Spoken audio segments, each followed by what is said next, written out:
natin, sir. Ito yung tinatawag na outflow. Ito sa left.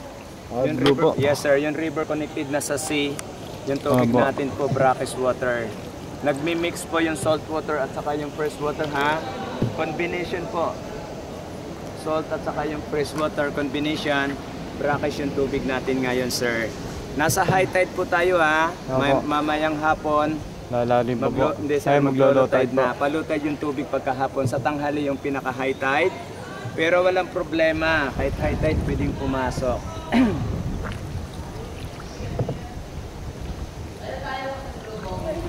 Mas maganda po pag low tide. Alos ano lang, sir, kung para sa akin eh. Parehas lang po yan. High tide, low tide. Pwedeng pumasok yung boat. Okay lang yan. High tide at saka sa low tide po.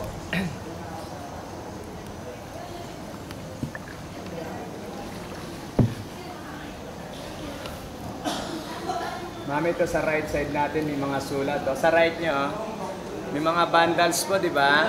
Yung sa unahan nyo, May 27 yan, no? 1949. May 27, 1949. Ibig sabihin po, hindi pa ito National Park before.